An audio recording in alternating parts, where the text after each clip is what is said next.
देखो बेटा, डिफरेंशियबिलिटी को लेके बात करेंगे। डिफरेंशियबिलिटी क्या चीज़ होती है उसके बारे में डिस्कस करेंगे।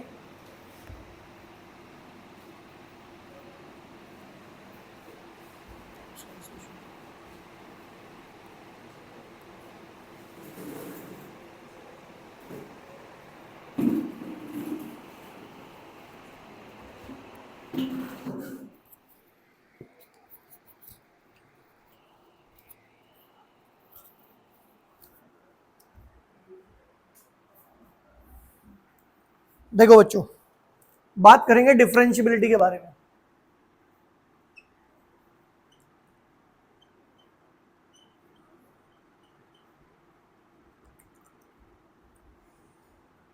देखो, अभी हम लोगों ने बात की थी कॉन्टिन्यूटी के बारे में, और आज हम बात करेंगे डिफरेंशियबिलिटी के बारे में। दोनों में डिफरेंस क्या होता है, कॉन्टिन्यूटी एंड डिफरेंशियबिलिटी का। देखो, कॉन्टिन्यूटी में मैंने आप लोगों को बताया था कि अगर हम किसी भी फंक्शन के ग्राफ को बिना पेंसिल उठाए बना दें तो वो फंक्शन कॉन्टिन्यूस कहलाता है। उसके लिए फिर मैथमेटिकल रिप्रेजेंटेशन भी बताई थी, जिसमें आप लोगों को बताया था कि भाई लेफ्ट हैंड लिमिट जो होती है वो राइट हैंड लिमिट के इक्वल होनी चाहिए, और पर्टिकुलर उस वैल्यू पर फंक्शन की वैल्यू लेफ्ट हैंड और राइट हैंड लिमिट के बराबर होनी चाहिए, देन वो फंक्शन कॉन्टिन्यूस होता है। क्लियर? तो आज हम लोग बात करने वाले हैं डिफरेंशियबिलिटी में। तो ये डिफरेंशियबिलिटी का मतलब क्या होता है, समझो ध्यान से। देखो बच्चों, मान लेते हैं हमारे पास एक फंक्शन है,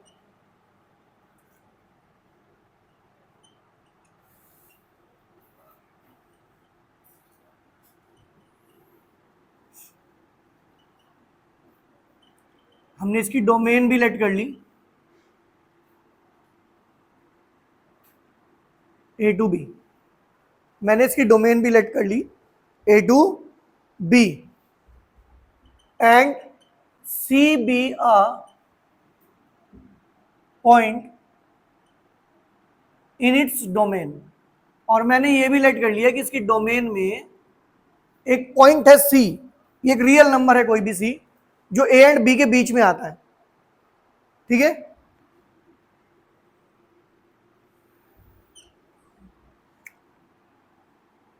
ये वो ग्राफ है जिसके बारे में हम लोग बात कर रहे हैं, इस फंक्शन का।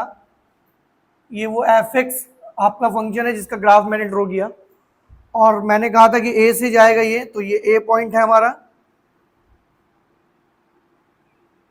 ये हमारा बी पॉइंट है, और मैंने आपसे क्या कहा था, इन दोनों के बीच में एक पॉइंट सी है, तो सी हम लेट कर लेते हैं ये point, this point is C. Clear? देखो, अब हमें ये चेक करना है कि ये फंक्शन इस सी पॉइंट पर डिफरेंशिएबल है या नहीं। क्लियर? देखो, एक बात ध्यान से सुनना बेटा इधर। अब हम क्या करते हैं, हम ये जो पॉइंट है सी, इसके लेफ्ट और राइट में दो और पॉइंट लेने हैं। ठीक है? मैं थोड़ा डिस्टेंस पे बनाऊंगा, इतना डिस्टेंस पे होता नहीं है पॉइंट, क्योंकि अगर मैं इसे इतना डिस्टेंस पे नहीं बनाऊंगा तो आपको पता कुछ नहीं लगेगा। ये पॉइंट है C minus H, and H tends to zero. H tends to zero, it means that H लगभग जीरो के बराबर है। बहुत छोटा सा डिफरेंस है, क्योंकि अगर मैं बिल्कुल बराबर में बना दूंगा इसके तो आपको दिखेगी भी नहीं लाइन। एक और पॉइंट लेते हैं, और ये हो जाएगा आपका C plus H, plus H इधर और माइनस एच इधर। एक पॉइंट है हमारा ए, एक पॉइंट हो गया हमारा बी, और एक पॉइंट हो गया हमारा सी।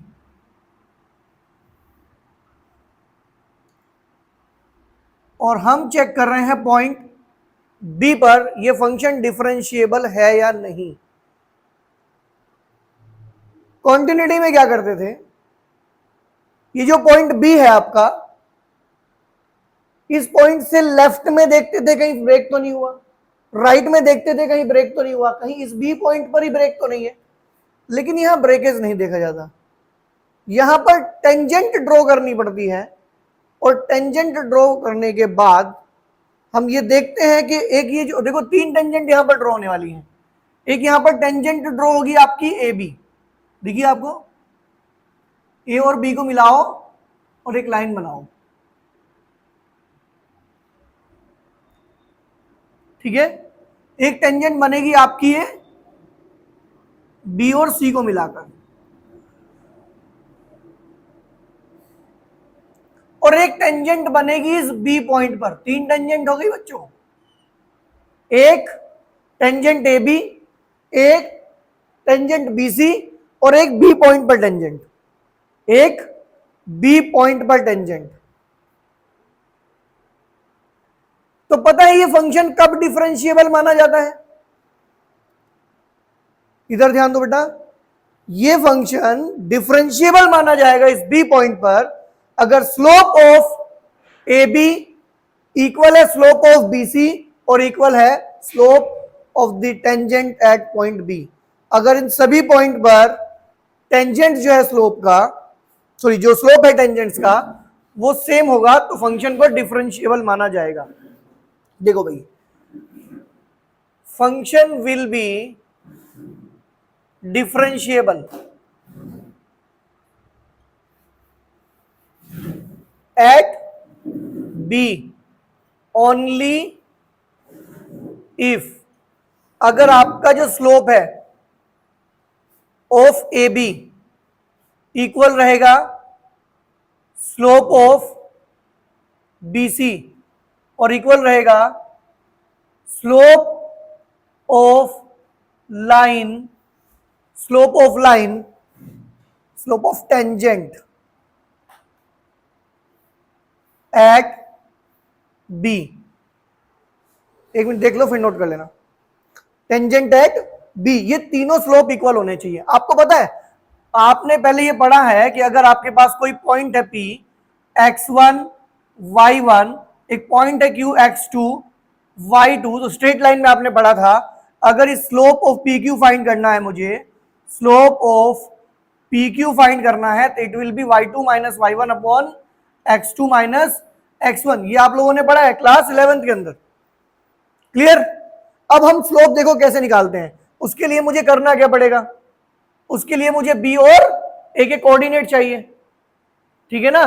देखो बी ए का कोऑर्डिनेट कितना बनेगा, यहां से ए का कोऑर्डिनेट देखना, यहां से देखो इधर ए में आप इधर कितना चल रहे हो बेटा, सी माइनस एच, तो यहां तो आ जाएगा सी माइनस एच।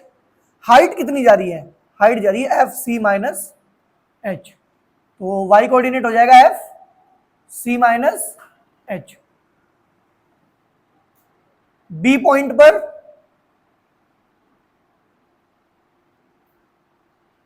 एफ सी हो जाएगा, मतलब बी पॉइंट का कोऑर्डिनेट बनेगा आपका सी कोमा एफ सी, और ये जो आपका पॉइंट है ये बनेगा सी पॉइंट का कोऑर्डिनेट बनेगा सी प्लस एच और एफ सी प्लस एच, क्योंकि हाइट यहां पर जा रही है एफ सी प्लस एच। ये कोऑर्डिनेट हो गए ए बी एंड सी के। अब देखो स्लोप ऑफ ए बी कैसे निकलेगा, पता ना, y2 minus y1 upon x2 minus x1। तो क्या मैं यह लिख सकता हूं y2 minus y1 F C minus H minus F C upon C minus H, C minus H और माइनस सी।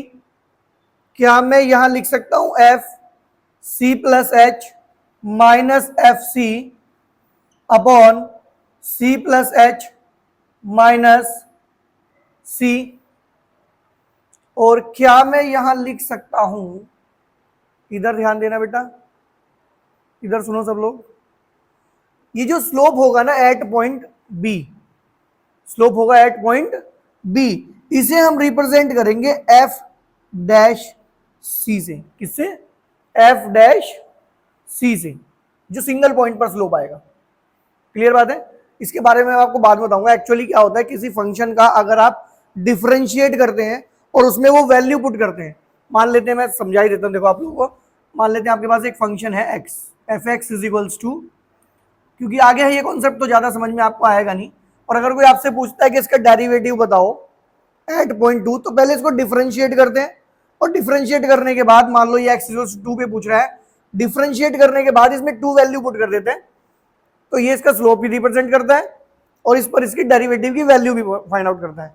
लेकिन ये अभी कॉन्सेप्ट आ गया तो इसके बारे में बाद में डिस्कस करेंगे डिटेल में, ठीक है ना। तो ये समझ में आ गया मुझे। अच्छा, आप एच के बारे में तो जानते हैं ना, एच क्या है, H is tends to zero. तो क्या मैं इन सब पे लिमिट लगा सकता हूं कि जो एच है वो टेंड्स टू जीरो है? मैं बस ये दिखाना चाह रहा हूं ये लगा के।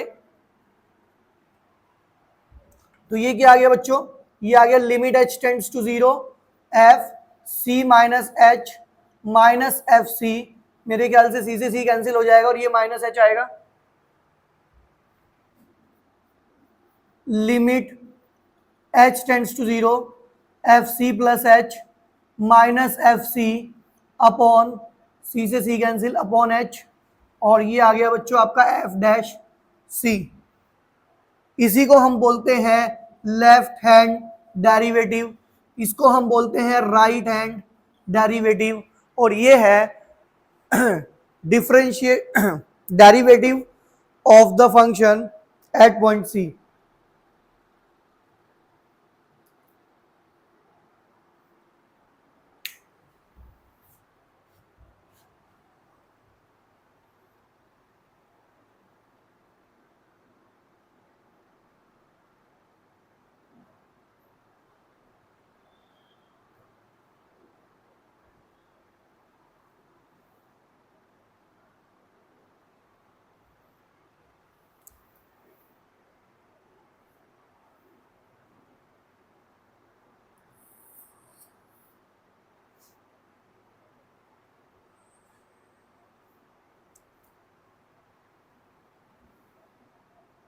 हो गया नोट?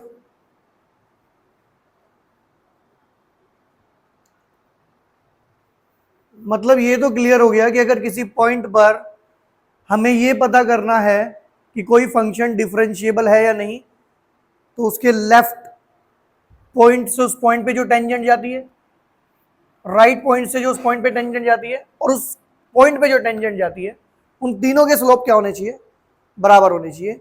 अदरवाइज फंक्शन वहां डिफरेंशिएबल नहीं माना जाएगा। क्लियर है? अब देखो एक और इंपॉर्टेंट बात है इसमें जो हमें डिस्कस करनी है, और वो ये है कि अगर कोई फंक्शन कॉन्टिन्यूअस नहीं है ना किसी पॉइंट पर, तो वो डिफरेंशिएबल कभी नहीं हो सकता। पता है क्यों? अगर कोई फंक्शन किसी पॉइंट पे ब्रेक है तो क्या उसके ऊपर टेंजेंट ड्रॉ की जा सकती है? अगर कोई फंक्शन किसी पॉइंट पर ब्रेक हो जाएगा, वो तो गैप आ जाएगा वहां पर, क्या उस गैप के ऊपर टेंजेंट ड्रॉ करोगे आप? नहीं होगी। तो इसका मतलब यह है कि अगर कोई फंक्शन किसी पॉइंट पर कॉन्टिन्यूअस नहीं है तो फिर डिफरेंशिएबिलिटी चेक करने का कोई मतलब नहीं है, वो डिफरेंशिएबल नहीं होगा। क्लियर? एक और बात, अगर कोई आपसे किसी क्वेश्चन में ये बोल दे कि एक फंक्शन है जो कि x इज इक्वल्स टू 1 पर डिफरेंशिएबल है, अब आप यूज कर सकते हो कि वो कॉन्टिन्यूअस भी है, क्योंकि डिफरेंशिएबल तभी हुआ होगा जब वो कॉन्टिन्यूअस होगा। ऐसे बहुत सारे क्वेश्चंस मैं आपको बताता हूं कॉम्पिटिशन्स में पूछे जाते हैं। वो ये नहीं बोलते कि कॉन्टिन्यूअस है फंक्शन, बोलते डिफरेंशिएबल है फंक्शन, और क्वेश्चन कॉन्टिन्यूटी पर बेस्ड होता है। बच्चा डिफरेंशिएबिलिटी में लगा रहता है, कॉन्सेप्ट कॉन्टिन्यूटी का यूज होना होता है। कई बार ऐसा होता है कि आपको दो कंडीशन, जैसे आपने देखा क्वेश्चन आते हैं फाइंड द वैल्यू ऑफ के, find the value of something, तो क्या होता है कई बार आपको ना दो वैल्यू फाइंड आउट करनी होती है, find the value of A and B. उसके लिए आपको दो कंडीशन की नीड होती है। अगर टू वेरिएबल्स आपके मिसिंग है तो आपको दो कंडीशन चाहिए, वो एक ही कंडीशन देते हैं डिफरेंशिएबिलिटी की। इसका मतलब कॉन्टिन्यूटी वाली कंडीशन आप अपने पास से लगाते हैं। पहले आप कॉन्टिन्यूअस रखेंगे फंक्शन को, left hand limit right hand limit, एक कंडीशन वहां से और फिर डिफरेंशिएबिलिटी से। नोट करके लिख लो ये बात आप लोग, बहुत इंपॉर्टेंट बात है ये।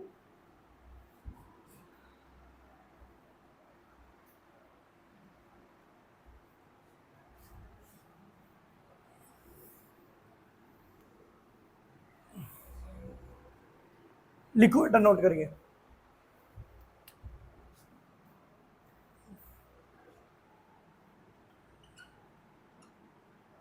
लिखेंगे if a function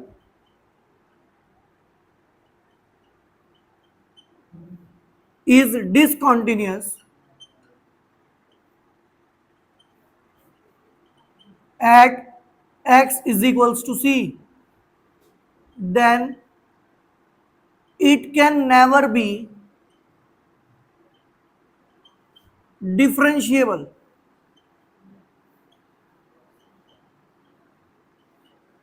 at x is equals to c।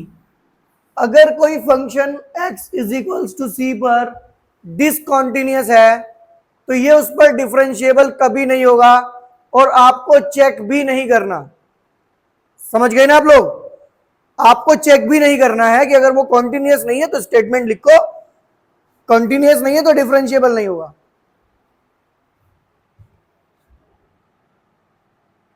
One more thing, if a function is differentiable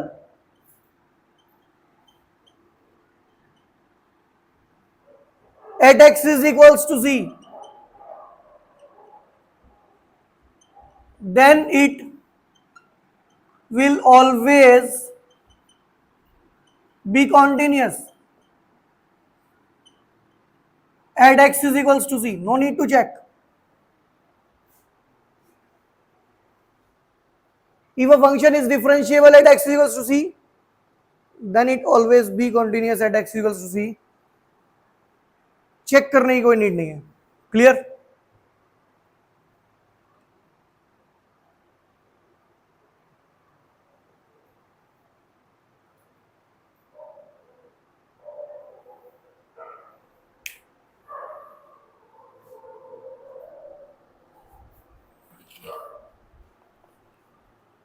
आगे डिस्कस करते हैं। देखो इसी में एनसीईआरटी है किसी के पास? है?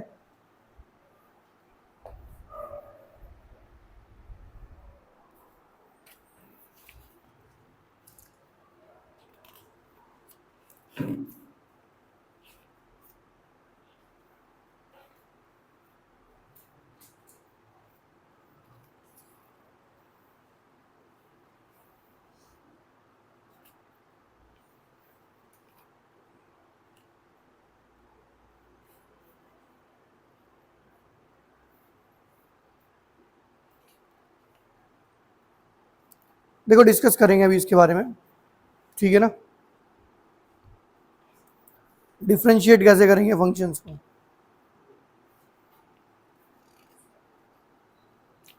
देखो भी ध्यान से, यहाँ पे डिफरेंशिएबिलिटी में कुछ अलग अलग चीजें आती हैं आपके पास, ठीक है? उसके लिए हमें कुछ फॉर्मूले लर्न करने पड़ेंगे। तो सबसे पहले हम लोग बात करेंगे कुछ फॉर्मूलों की जो कि डिफरेंशिएबिलिटी में यूज होंगे, ठीक है? चलो भाई लिखो फटाफट से।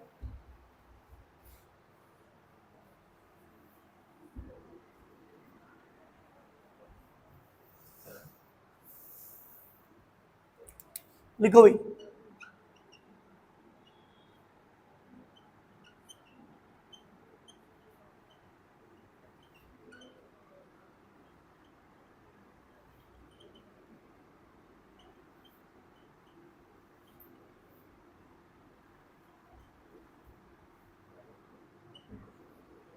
ये सारे के सारे फॉर्मूले आपको डेरिवेटिव बताते हैं किसी भी फंक्शन का। जैसे अगर मैं फर्स्ट वन बात करूं, डी अपॉन डी एक्स से रिप्रेजेंट करते हैं, इसका मतलब होता है differentiation of a function with respect to X. Differentiation of a function with respect to X. अगर आप किसी भी कांस्टेंट वैल्यू का डिफरेंशिएशन करते हैं then it will always be zero. For example, अगर कल आपसे कोई पूछे कि D by D X of 3 कितना होगा, then it will be zero, then it will be zero.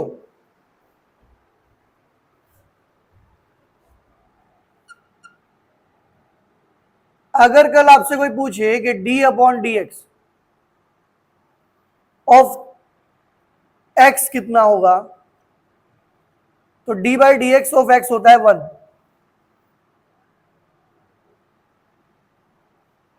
लेकिन एक एग्जांपल यहां पे नोट करना आप, अगर आपसे किसी ने ये पूछ लिया ना D by D X of 3x कितना होगा,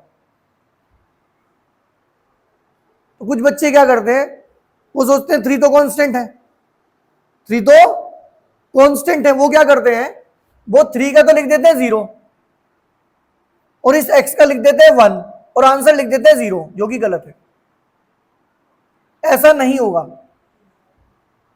कांस्टेंट का डिफरेंशिएशन केवल तभी 0 होगा जब उसके साथ में x नहीं होगा, लेकिन अगर उसके साथ में x है तो फिर देखो डेरिवेटिव कैसे निकलेगा, ये 3 से बाहर आ जाएगा, 3 के ऊपर ये अप्लाई ही नहीं होगा और x का डिफरेंशिएशन 1 होगा, तो फाइनली आंसर आपका कितना आएगा बच्चों, 3 आएगा।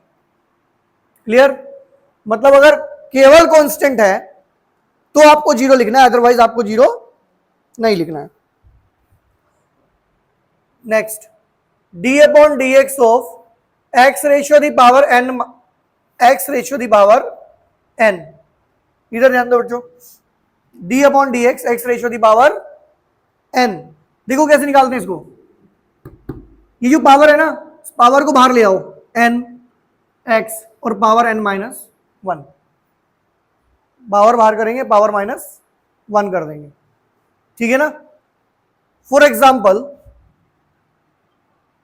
अगर कल मुझसे कोई पूछे कि dy dx of x ratio the power 5 कितना होगा, तो 5 x रेशियो दी पावर 4, देखो क्या किया मैंने, पावर बाहर निकाल दी और पावर 1 कम कर दी।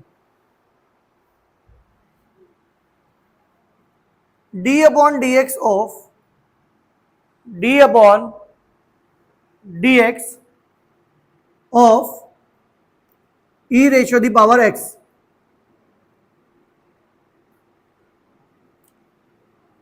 तो d upon D X of e ratio the power x again आपको मिल जाता है e ratio the power x, d upon D X of a ratio the power x, दोनों में डिफरेंस है, यहां पर e रहेगा, यहां कोई कांस्टेंट आएगा, 2 ratio the power x, 3 ratio the power x, 4 ratio the power x, तो ये क्या बन जाएगा आपका, ये बनेगा a ratio the power x log base e a। For example, अगर कल आपसे कोई d upon D X of 3 ratio the power x पूछेगा, तो 3 ratio the power x log base e 3 आ जाएगा।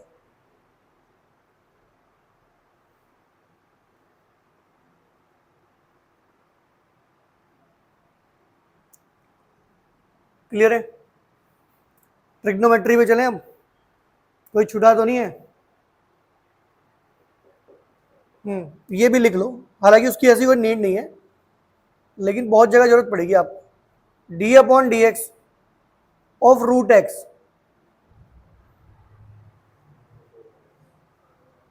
देखो ध्यान से, इसके ना डायरेक्ट याद रखना, d upon D X of root X, क्योंकि रूट एक्स बहुत बार आता है।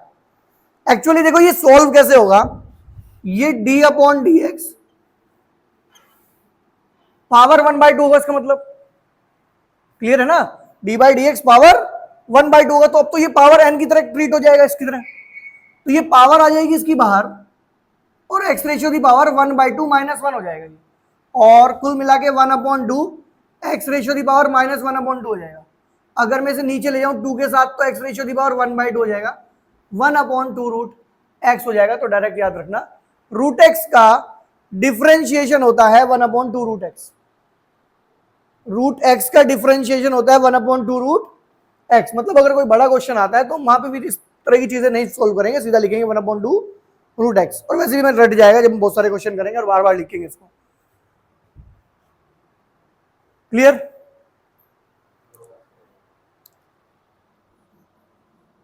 तो d upon D X of log x कितना आएगा, 1/, गलत, यह आएगा 1/x।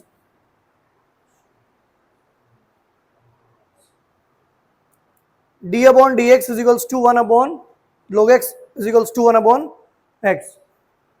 चलो ट्रिग्नोमेट्री पे बात करते हैं।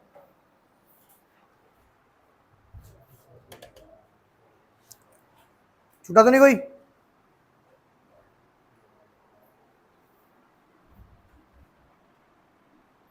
d upon D X of sine x कितना होगा, minus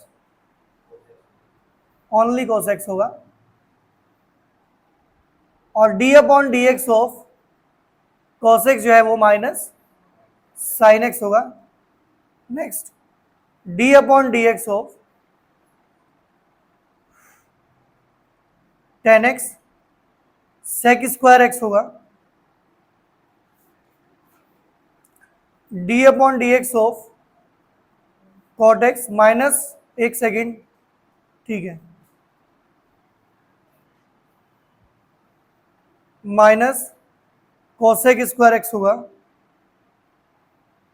D upon D X of sec X tan x होगा, D upon D X of cosec X minus cosec X cot X होगा। यहां तक तो कहानी बहुत सही थी। अब आएंगे ट्रिग्नोमेट्री के इनवर्स ट्रिग्नोमेट्री पर।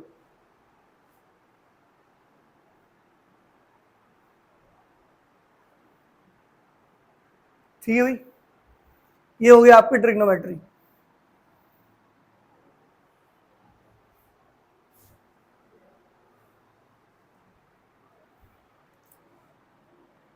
इसमें आता है D upon D X of, सबसे पहले आएगा sine inverse x.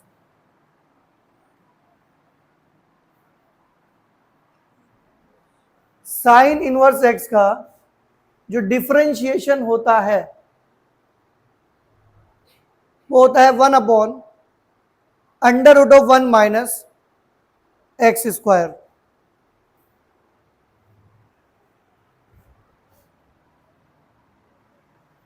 D upon D X of cos inverse X minus 1 upon X square. क्या डिफरेंस आया? जो साइन इनवर्स एक्स में पॉजिटिव था और कोस में चला गया negative. D upon D X of tan inverse x. देखो मैंने इन्हें पता है कैसे रट रखी है, देखो आपको पता है under root of 1 minus X square से साइन बाहर आ सकता है, 1 minus sine square theta equals to cos square बन गए, ठीक है ना। तो इसमें तो ये आता है साइन में। टेन में क्या होता है, आइडेंटिटी होती है 1 प्लस टेन स्क्वायर थीटा, इसमें 1 प्लस टेन स्क्वायर आता है, लेकिन ध्यान रखना इसमें स्क्वायर रूट नहीं आता है। अच्छा कोट में क्या होता है,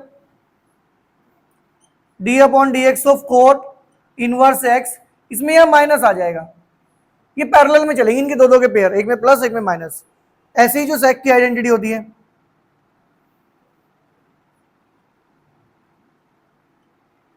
ये होती है 1 upon X root X square minus 1। ये कुछ आइडेंटिटी कुछ ओल्ड बुक्स में गलत लिखी हुई है, ये आइडेंटिटी कुछ ओल्ड बुक में गलत प्रिंट है, वहां पर यहां पे 1 माइनस एक्स स्क्वायर लिखा हुआ है, ये एक्स स्क्वायर माइनस 1 आएगा।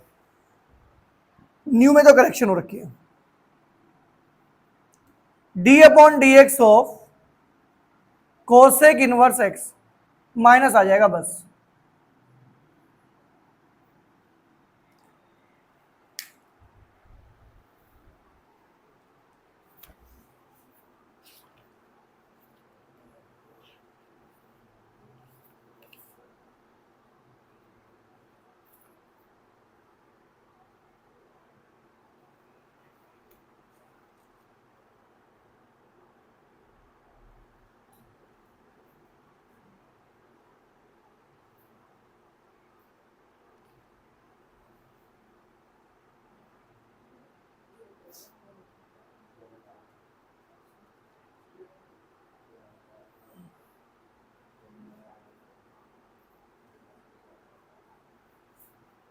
डन। एक थ्योरम करते हैं, लिखो फटाफट से।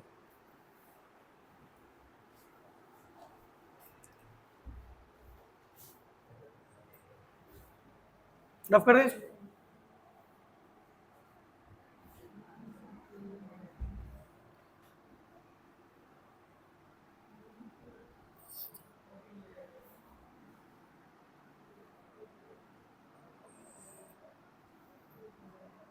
तो डिफरेंशियबिलिटी का कॉन्सेप्ट भी सीखा, डिफरेंशियबिलिटी के बारे में आप लोगों ने अभी फॉर्मूले देखे, देखो भाई ध्यान से, एक थ्योरम है हमारे पास एनसीईआरटी में गिवन है,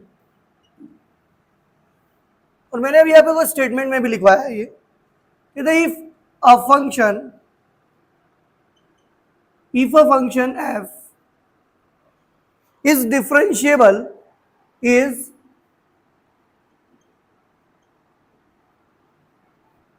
differentiable at a point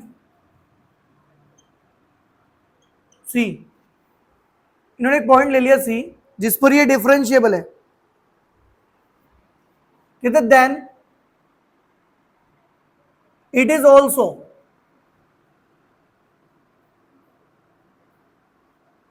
continuous at C। हमें ये प्रूफ करना है कि ये इस पर कॉन्टिन्यूअस भी होगा। ठीक है भाई, देखो ध्यान से जरा, इधर ध्यान देना बेटा। देखो डिफरेंशिएबल है, इसका मतलब वो जो left hand derivative right hand derivative वाली बात है वो सच होनी चाहिए, इसका मतलब बात समझ रहे हो ना आप लोग। तो देखो यहाँ पे इन्होंने कहा कि भाई डिफरेंशिएबल है, तो हम डिफरेंशिएबिलिटी वाली कंडीशन लगा देते हैं। ध्यान से देखना भाई, तो ये कह रहे हैं since the function is differentiable at x is equals to C, x is equals to C पर ये फंक्शन डिफरेंशिएबल है, देन देखो क्या होगा, limit x tends to C F x minus F C upon x minus C जो है आपका, वो आपका f डैश c के इक्वल होगा। अगर आप इसे अभी h टेंड्स टू जीरो में कन्वर्ट करोगे ना, h टेंड्स टू जीरो में, तो ये चीज ऑटोमेटिकली उसी में कन्वर्ट हो जाएगी जो हमने अभी प्रूफ किया था। पता है ना, किसी पॉइंट से जीरो में कन्वर्ट कर देते तो एफ एक्स माइनस एच कर देते हैं, तो वो सब ठीक है ना। अब हमें दिखाना है कि कॉन्टिन्यूअस भी है। देखो अपने पास से लेके चलना है आपको,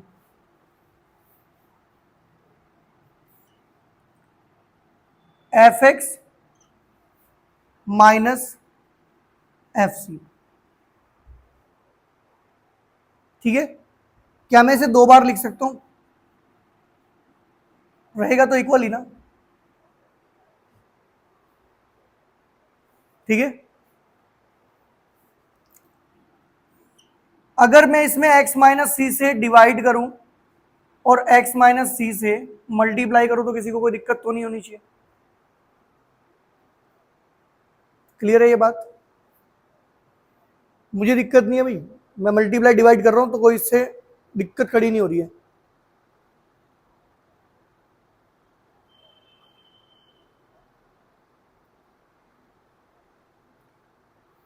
अब अगर हम इसके ऊपर ध्यान से देखना बेटा, मैं करना क्या चाह रहा हूं पता है, मैं इसको ऐसा बनाना चाह रहा हूं, इसीलिए मैंने देख लिया था कि वहां पर x माइनस सी था नीचे, तो मैं यहां भी x माइनस सी लगाना चाह रहा था।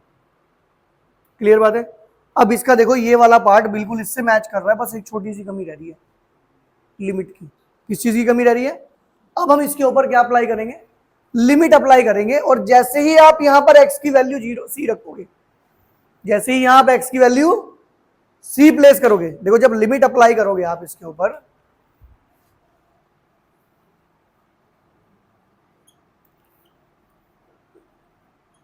आप इसके ऊपर अप्लाई करोगे limit x tends to C, तो ये देखो क्या होगा, limit x tends to C हो जाएगा। ये ध्यान से देखना बेटा, F X limit x tends to C F x minus F C, और यहां भी अप्लाई करोगे आप ये limit x tends to C F x minus F C upon X minus सी, और ये लिमिट इस पर भी अप्लाई होगी बच्चों, x tends to C X minus C, समझिए उस पर अलग अप्लाई होगी।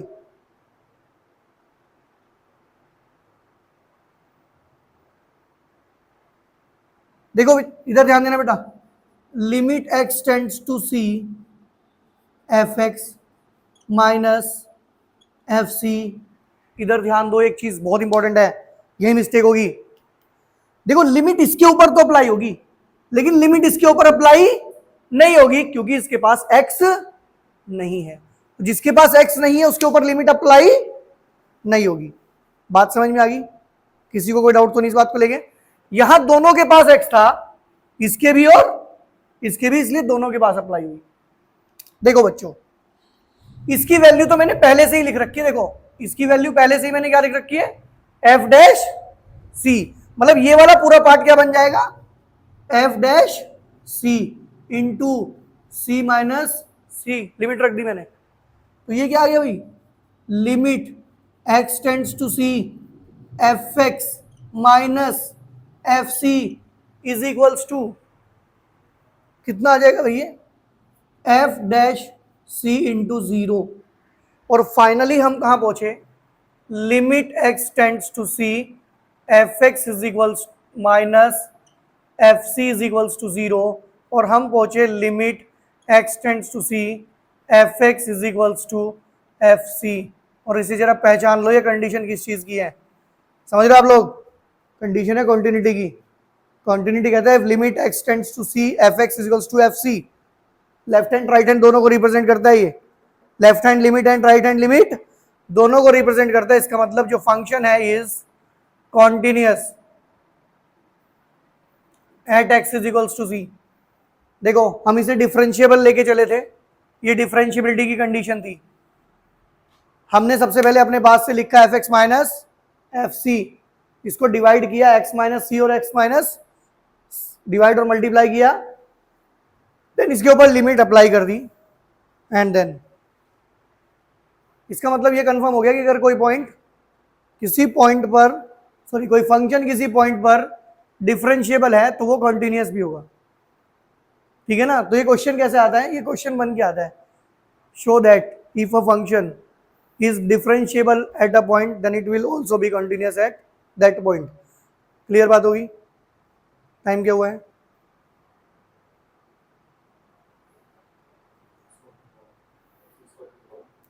क्लियर? यहां तक किसी को प्रॉब्लम तो नहीं है? क्लियर है ये बात? जल्दी से नोट करो जिसका रह गया अभी फटाफट से, फिर आगे बात करेंगे इसमें।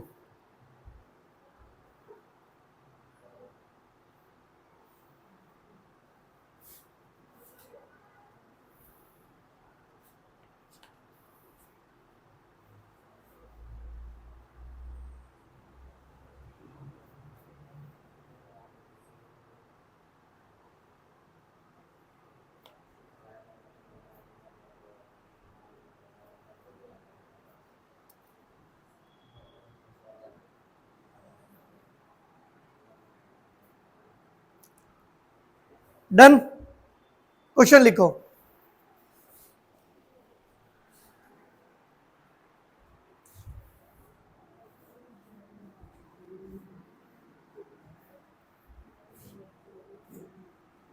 क्वेश्चन लिखेंगे,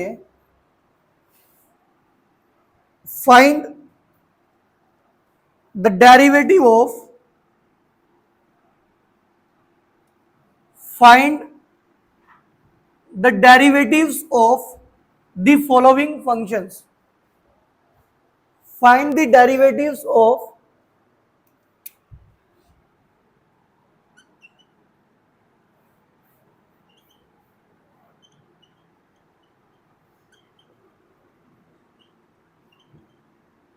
the following function। देखो भाई, ए पार्ट है मेरे पास 2x प्लस 1 होल स्क्वायर, ये मुझे एफ एक्स दिया गया है 2x plus 1 whole square, and we need to find the derivative of 2x plus 1 whole square। it means that we need to differentiate 2x plus 1 whole square with respect to x। x के respect में से क्या करना है, differentiate करना है। ठीक है ना? देखो भाई, सबसे पहले मैं बिल्कुल सिंपलेस्ट वे में चलूंगा, मैं इसकी आइडेंटिटी ओपन करता हूं, A square B square 2 into A into B F x is equals to, ये हो जाएगा आपका 4x² plus 1 plus 4x। Differentiate with respect to x। देखो दोनों साइड करना है, तो ये आ गया fx और ये आ गया बच्चों 4 d/dx 4x² plus 1 plus 4x। एक बात ध्यान रखना, d/dx ऑफ fx को ही हम लोग f-x बोलते हैं। It's derivative of fx। अब यहां देखना जरा फ्लॉट से, जब ये अंदर एंट्री मारेगा ना इस ब्रैकेट के d/dx, तो 4 बाहर रहेगा, ये केवल अप्लाई होगा किसके ऊपर, x² पर, लेकिन ये 1 बाहर नहीं होगा, क्योंकि 1 बाहर हो गया तो फिर बचा गया, समझ गए। 4 बाहर d/dx ऑफ x। फाइनली देखो क्या होगा, ये x ratio the power n की तरह ट्रीट होगा, पावर बाहर पावर -1 हो जाएगी, दैट इज 2x आएगा, ये 0 आएगा, सपोर्ट में कोई नहीं था इसके, और ये 4 × 1 आएगा, तो कुल मिला के फाइनली ये 8x प्लस 4 आएगा, और ये हमारा फाइनल आंसर रहेगा।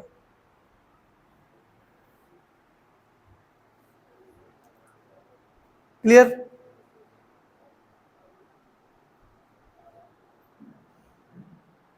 देखो यहां प्रॉब्लम तब आएगी जब यहां पर आपको कुछ ऐसे फंक्शंस के डेरिवेटिव फाइंड करने होंगे जिनके डायरेक्ट फॉर्मूले आपको नहीं पता, जिनके डायरेक्ट फॉर्मूले नहीं पता। जैसे आपको मैंने sin x तो बताया है, लेकिन मैंने आपको sin 2x नहीं बताया, sin 3x भी नहीं बताया। अगर बाहर कोई नंबर होगा 3 sin x, वो तो कोई दिक्कत नहीं, 3 बाहर आ जाएगा, sin x का डिफरेंशिएशन हो जाएगा। लेकिन अगर sin 2x होगा तो क्या करेंगे, इस कंडीशन में हम लोग रूल फॉलो करते हैं, that is called the chain rule, ठीक है ना। अब उसको समझना, मैं नेक्स्ट क्वेश्चन में अप्लाई करूंगा उसको, मैंने इसमें नहीं किया है, इसमें भी वो हो सकता था, ठीक है ना। अब अप्लाई करेंगे, देखो बी पार्ट में, बी पार्ट है हमारे पास sin 2x, fx is equals to sin 2x। इधर ध्यान देना बेटा, देखो जिस तरह से बुक वाले चेन रूल अप्लाई करते हैं ना, आप इस तरह से मत करना, ठीक है ना, उस तरह से आप कंफ्यूज भी हो जाओगे और आप क्वेश्चन में मार्क्स भी कटवाओगे अपने।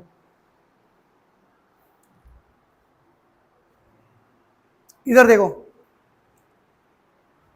पहले तो आप ये से डिफरेंशिएट करो विद रेस्पेक्ट टू x, तो ये हो जाएगा d/dx ऑफ fx, और ये हो जाएगा d/dx ऑफ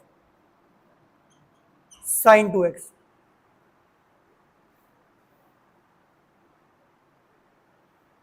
क्लियर। इधर ध्यान देना बेटा,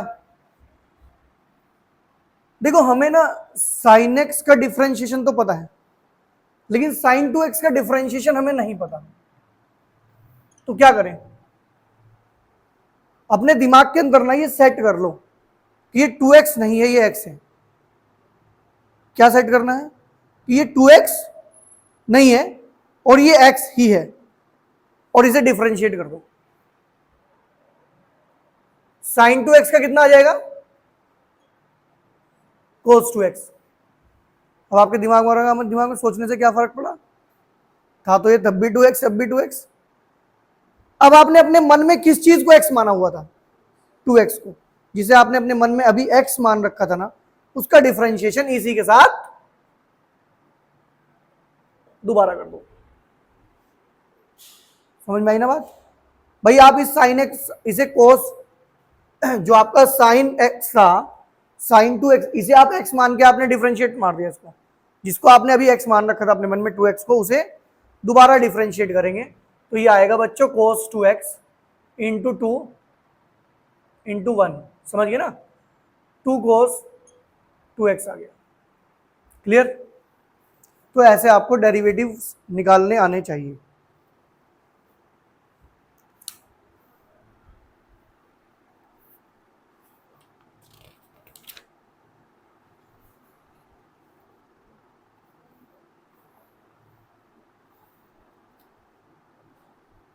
देखो एक और क्वेश्चन एनसीईआरटी में दिया है, सी पार्ट लिख लेते हैं।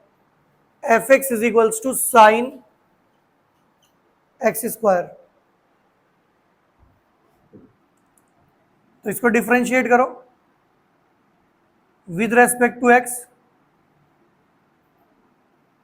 तो d upon D x f x d upon D x x square नहीं बेटा, साइन एक्स स्क्वायर। हमें किसका डेरिवेटिव पता है? हमें साइन एक्स का डेरिवेटिव पता है। हमें साइन एक्स का डेरिवेटिव पता है, साइन एक्स स्क्वायर का नहीं पता। इसका मतलब थोड़ी देर के लिए मान लो एक्स स्क्वायर के प्लेस पर एक्स है और लगा दो उसका डेरिवेटिव, कितना आएगा? Cos X square. Sine x होता तो कोस एक्स आता, साइन एक्स स्क्वायर है तो कोस एक्स स्क्वायर आ गया। लेकिन जिसको अभी आप एक्स लेट करके आए हो अपने माइंड के अंदर, उसका डिफरेंशिएशन दोबारा करेंगे, it will be cos X square into two X power बार पावर माइनस वन, तो two X cos X square, ये आंसर आ जाएगा।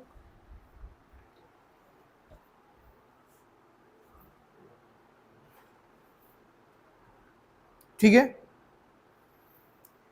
एक और पार्ट देखते हैं, एनसीईआरटी में गिवन है।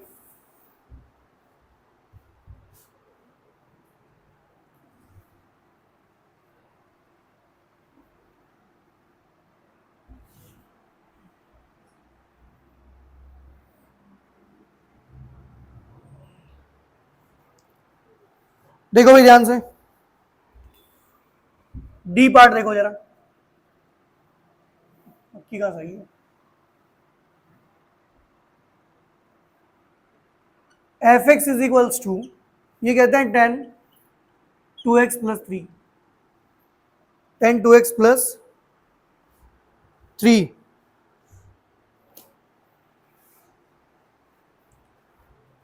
डिफरेंशिएट करते हैं with respect to x, you will get d upon dx of fx d upon dx of 10 2x plus 3। Clear? ये बन जाएगा f डैश x। इधर ध्यान दो, हमें 10x का तो पता है लेकिन 10 2x plus 3 का नहीं पता है। 2x plus 3 को अपने माइंड के अंदर x सेट कर दो, और अगर ये x होता तो मेरे ख्याल से सेक स्क्वायर 2x प्लस 3 हो जाएगा। क्लियर? लेकिन अभी 2x प्लस 3 का डिफरेंशिएशन फिर से किया जाएगा। सेक स्क्वायर 2x प्लस 3 कितना आएगा बच्चों? 2 इंटू 1 और प्लस 0। समझ में आ गया? वो ये इसका तो हो गया 1, वो कांस्टेंट था अकेला, सपोर्ट में कोई था नहीं तो 0। तो फाइनली कितना आ गया? 2 sec square 2x plus 3, 2x plus 3।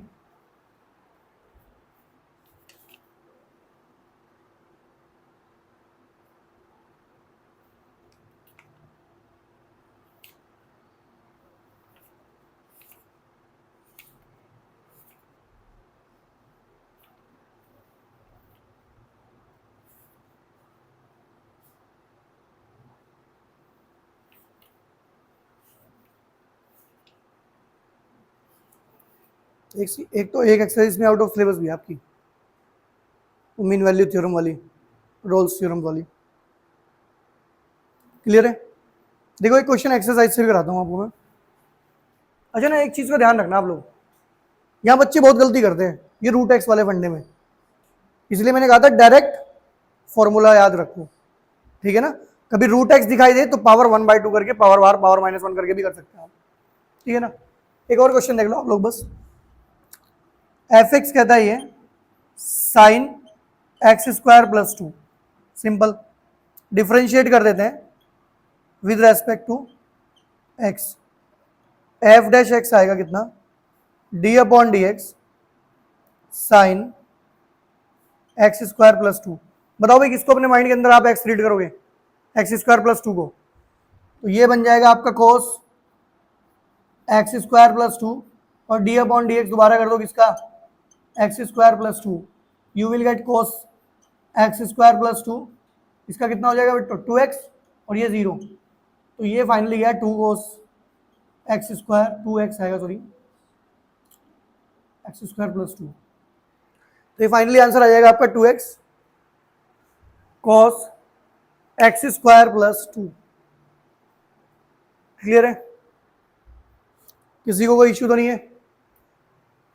तो ये कुछ बेसिक्स थे डिफरेंशिएबिलिटी के, क्लियर बात है ना।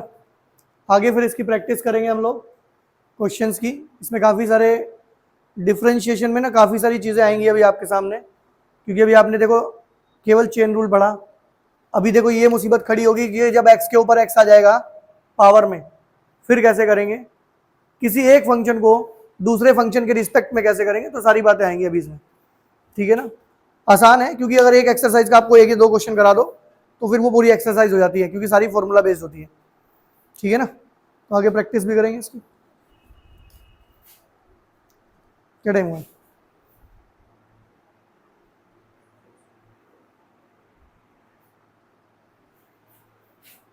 बंद हो गया ये,